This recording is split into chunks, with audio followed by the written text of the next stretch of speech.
Okay, so I'm making a little bit of a longer video to answer a question that I received from someone very specifically about how to establish a sustainable and long-term and doable meditation practice over time. And I get this question often, so I'm going to go ahead and answer it here for her, but then for anyone who wants to know. For those of you who don't know, I'm a mindfulness and meditation teacher and a life transformation coach, and I've been doing this work for over 17 years. So I think one myth, I guess, I would like to address about meditation to begin with is that meditation looks just one way. It's sitting on a cushion in silence, oming, or, just being still and doing nothing all on your own with your own thoughts, nothing guided, no sound, all the things. It's almost like a really actually very limiting idea of what meditation can be, especially for people who are active, have a hard time sitting in stillness. This person who sent me the question also struggles with ADHD, so it's very difficult to sit still. So all I can do is really speak from my own personal experience and what has worked for me. So I'm going to go ahead and do that. When I first started meditating, or when I had a friend who kept encouraging me to start meditating, I was very resistant. I was like, I don't want to meditate. I don't want to meditate. He was like, no, Oprah and Deepak Chopra are doing this 21-day meditation challenge. You should do it. And I'm like, I'm not going to learn to meditate from Oprah. If I'm going to learn to meditate, I want to go to an ashram up in the mountains and have it happen there, right? I want to do it the right way, the spiritual way, or whatever. And for a year, he kept insisting, they're doing another challenge. They're doing another challenge. You can sign up. It's a free challenge. It's 21 days. You can learn to meditate. And I was like, finally, I go, I really do need some inner peace. And it is right here. And I'm never going to get to an ashram with these two little kids and this husband and all the things. So I signed up for a 21-day meditation challenge with Deepak Chopra and Oprah Winfrey. And it changed my life. It changed my life. That's when I started meditating, and that's when I realized the power of meditation. And each meditation every day was guided, and it was all based on a certain theme. Like week 1 was this, and week 2 was this, and week 3 was this, and they all worked together. And it helped me receive new ideas about myself, about my mind, about my body, about how things worked. I cried for probably the first week straight during my meditation practice because there were all these emotions that I hadn't been feeling or allowing to come up, because sitting in stillness created the space and the time for these things to actually be looked at and felt. There was a part of the 21 days there was a journal prompts at the end of each day. So I would sit and I would journal. I already had a journaling practice, but journaling about my meditation and about what came up for me was really helpful in processing. And then after that, I signed up for the next 21-day challenge and the next challenge after that. And I kept repeating a lot of this stuff over and over and over to get first off in the habit and get in the routine, and to create kind of a Pavlovian response, because it takes us a lifetime of receiving these same messages over and over, and these habits that we do over and over and over again. So if we want to create something new, if we want to do something new, again, it has to be repetitive over and over and over and over and over again. So that's where I started, and that's why I find it really helpful. And that's also why I love teaching beginners. And I encourage, definitely find meditations you like and listen to them over and over.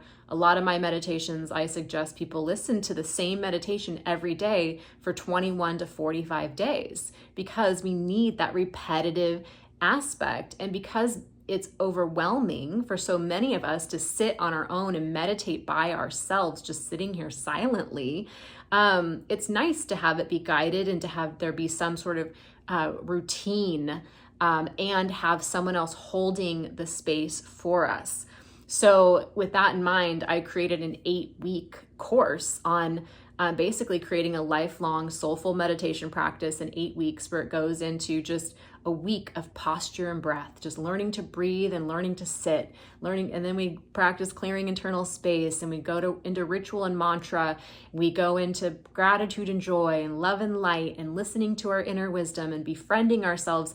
And these are all part of our meditation practice. These are all aspects of what a meditation practice is. Maybe today we just need to sit and breathe, but maybe tomorrow we need to sit and we need to check in with our inner wisdom. But really, we're doing all of these things every day, all the time anyway, right? We're breathing, we're sitting all often throughout the day already anyway. So a lot of it, I think, is getting in a routine with the same thing over and over, so that you have a Pavlovian response. So if you listen to a meditation every day for 21 days or even 7 days on breath, and you're really practicing breathing for 5 to 10 minutes a day, pretty soon you're going to be able to practice that when you're standing in line at the grocery store, when a stressful situation comes up at work, when you're arguing with a friend or a loved one, right?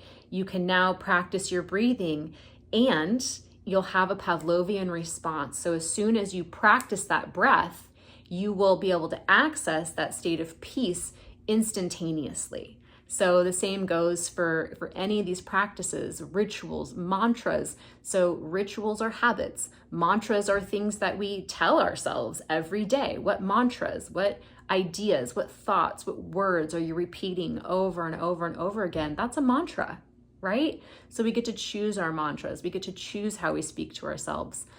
So there's all kinds of practices. There's all kinds of ways to go about it. I'm not offering one specific thing like this is the way. You really do need to find your own way. But I definitely suggest sign up for a course, sign up for my 8-week course, right? Go do that. Because it's really lovely. Or find another course, or find a meditation that's just really basic and walks you through it. If you want something for free, I would say go over to Insight Timer, where I have all my meditations. It's a free app. You download the app for free. You go find me, you go to my profile, and you listen to the Stay With Yourself meditation series, parts 1 through 8. Listen to part 1 for 7 days. Listen to part 2 for 7 days, and do the whole 8 weeks all on your own. If you sign up for my 8-week course, you have to pay for it, and you'll get all kinds of other stuff to go with it, teaching videos and journaling prompts and workbooks and all the stuff. But if you just want to meditate, I say do the posture and breath meditation for a week, do the clearing internal space meditation for a week, do the ritual mantra meditation for a week, and do each one for a week straight.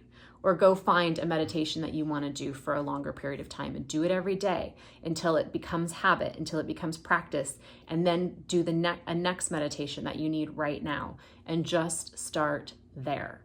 Another thing you can do is just practice sitting outside and going on walks and just having time to yourself, where maybe you leave your phone at home, or you don't take your phone out, or you're not talking to anyone. You're just learning to be still with yourself while still doing things. Even, doing things around the house, but without music on in the background, or whatever you need. Just practice doing things in stillness, in slowness, in silence, not rushing through everything. What else can we do? I think that's what I want to offer you for now. That's what's coming up for me, is first examine what your ideas are about what you think it should look like, so that you can erase that, right? Remember, in the beginner's mind, there are infinite possibilities. In the experts, there are few. So if you're a beginner and you're new to it, it means that this gets to be whatever you decide that it gets to be, right? And don't limit yourself with an idea of how you think it should be, because there's no right way to meditate, which means there's no wrong way to meditate. Okay? And if you do have ADHD or anything like hyperactivity or something that makes it hard to sit still, or the brain's always active, that gets to be part of the meditation practice as well. So find a meditation that supports ADHD or whatever. Again, Insight Timer is a great app. I have over 70 guided meditations for free over on that app, as well as some mindfulness courses. It's like $60 a year for that, to pay for the membership to the app, but you don't even have to do that. You can still get so much content for free. So that's my suggestion. Let me know if you have any more questions. I love this question. Thank you for sending your questions. And Let me know if this is helpful. Okay, sending you so much love. May you stay with yourself today and always.